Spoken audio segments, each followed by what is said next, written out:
အားလုံးပဲမင်္ဂလာပါပထမဆုံးတစ်ပိုင်းအနေနဲ့တိမ်ခေါင်းကင်ဆာဘာလို့ဖြစ်ရလဲဆိုတဲ့အကြောင်းရင်းကိုပြောပြပါမယ်တိမ်ခေါင်းကင်ဆာကကြတော့ human papilloma virus လို့ခေါ်တဲ့ HPV virus ပေါ့နော်နံပါတ်သူကတော့မျိုးစားတွေအများကြီးရှိတယ်300ကျော်400ပေါ့နော်အဲ့လောက်ထိရှိတယ်ပေါ့နော်အဲ့ဒီထဲမှာမှ16နဲ့18ပေါ့နော်သူတို့ကတော့အဖြစ်များတယ်ဘယ်လိုလူတွေမှာဖြစ်လဲပေါ့နော်ဘယ်လိုလူတွေမှာဖြစ်လဲဆိုတော့နံပါတ်1ကအသက်ငယ်ငယ်ရွယ်နဲ့အိမ်အောင်ကြတဲ့သူတွေပြီးတော့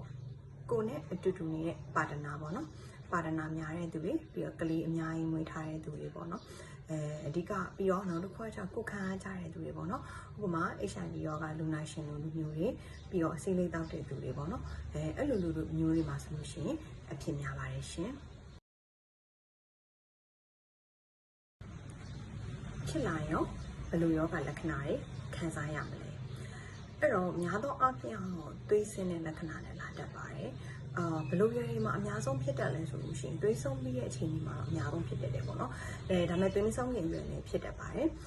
အဓိကကတော့သွေးဆုံးပြီးသားလူတွေဆိုရင်တော့ပိုသိတာတယ်သွေးဆုံးပြီးတော့ယာတီမပေါ်ဘဲနဲ့ပေါ့နော်တစ်နှစ်ကျော်2နှစ်လောက်ကြာပြီးတော့မှယာတီပြန်လာတာမျိုးပြီးတော့တချို့ကတော့ယာတီလာတယ်လာနေနေယာတီမမှန်တာမျိုးပေါ့နော်ပြီးလို့ရှိရင်အမျိုးသားနဲ့အတူတူနေပြီးတိုင်းသွေးစင်းတာမျိုးပေါ့နော်တခါတလေစီးသွားရခတ်တာဝင်းသွားရခတ်တာအဲ့လိုပုံစံမျိုးတွေလာတတ်တယ်ပြီးလို့ရှိရင်ခါနာတာအဖြူစင်းတာပေါ့နော်အဖြူကတော့ပုံမှန်အဖြူစင်းတဲ့ပုံစံမျိုးမဟုတ်ဘဲနဲ့အနက်နေအရနက်ပါတယ်အဲ့လိုအဖြူစင်းတာမျိုးနဲ့လာတတ်ပါတယ်ပေါ့နော်အဓိကကတော့သူကမိန်းကလေးနဲ့ဆိုင်တဲ့ယောဂဖြစ်တဲ့အတွက်ကြောင့်မိန်းမကိုနဲ့လမ်းကြောင်းနဲ့ဆိုင်တဲ့လက္ခဏာတွေနဲ့လာတက်တဲ့တခါတလေရောခဏပြောသလိုစီချုပ်ဝမ်းချုပ်တာမျိုးနဲ့လည်းလာတက်ပါတယ်ရှင်ကောက်ွယ်လို့ရလားပေါ့နော်တိမ်ခေါင်းကင်ဆာကကောက်ွယ်လို့ရပါတယ်ကောင်းဆုံးထိုးလို့ခေါင်းဆုံးကြီးကတော့73နှစ်ပေါ့နော်မျိုးသမီးတွေအသက်73နှစ်ဆိုတော့လွယ်လွယ်ကိုမှတ်ရပြပေါ်ဆောင်နေတဲ့အချိန်ပေါ့နော်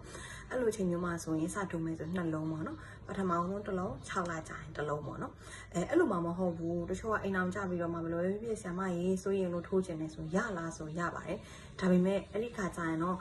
ဆရာမတို့က HPV virus ရှိမရှိပေါ့နော်တိမ်ခေါင်းကိုအရင်ယူပြီးတော့စစ်ကြပါတယ်စစ်တဲ့ခါကျလို့ရှိရင် negative ထွက်ရင်ထိုးလို့ရပါတယ်အခါကျရင်တော့3ချိန်ထိုးရပါတယ်06 12လို့ခေါ်ပါတယ်ပထမတစ်လုံး6လကြာရင်တစ်လုံးတစ်နှစ်ကြာရင်တစ်လုံးပေါ့နော်အဲ့လိုမျိုးထိုးရပါတယ်ကောက်ွယ်တော်တော်များ90% လောက်ကတော့ကောက်ွယ်ပါတယ်ဘာဖြစ်လို့လဲဆိုသူကကင်ဆာအဖြစ်အများဆုံးသူက4မျိုးကောက်ွယ်တဲ့ဆေးရှိရယ်9မျိုးကောက်ွယ်တဲ့ဆေးရှိပါတယ်ဒါကတော့ကိုကြိုက်တယ်လို့ကြိုက်နေတတ်တယ်လို့ရွေးချယ်ပြီးတော့ထိုးလို့ရပါတယ်ရှင်အဲ့တော့ဖွံ့ဖြိုးဆဲနိုင်ငံတွေမှာတော့pap smear ယူတာပေါ့နော်ဒီ HPV virus စစ်တဲ့ screening process တွေကနည်းနည်းလေးတော့နှောင့်နှေးနေသေးတယ်ပေါ့နော်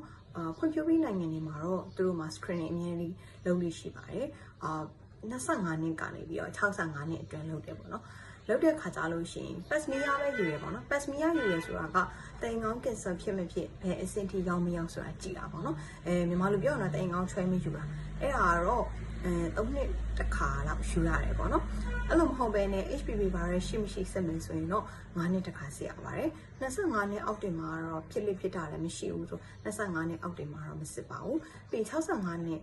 အထက်ပေါ့နော်65နှစ်မှာမရှိတော့ဘူးဆိုရင်65နှစ်အထက်မှာဆိုရင်ဖြစ်ခဲ့ပါတယ်အဲ့ဒါကြောင့်မလို့65နှစ်အထက်ဆိုလို့ရှိရင်စစ်စရာမလိုပါဘူးဂျားထဲမှာစစ်လာခင်ပြောတာပေါ့နော်အကယ်လို့ဂျားထဲမှာမစစ်လာခင်ရင်တော့65နှစ်အထက်မှာကင်ဆာထပ်ဖြစ်တာမျိုးတွေဖြစ်တတ်ပါတယ်အဲ့တော့ကောက်ွယ်သေးထိုးလို့ရမယ် screening လုပ်လို့ရမယ်ပေါ့နော်အဲ့နှစ်ခုနဲ့ကောက်ွယ်လို့ရပါတယ်ဒါကြောင့်မလို့ဒီယောဂါကကောက်ွယ်လို့ရတဲ့အတွက်ကြောင့်မလို့ကောက်ွယ်ထားခြင်းအဖို့ကောင်းပါတယ်ဘာကြောင့်လဲဆိုတော့ဖြစ်လာလို့ရှိရင်ယောဂါရဲ့နောက်ဆက်တွဲတွေကအရန်ဆိုးရပါတယ်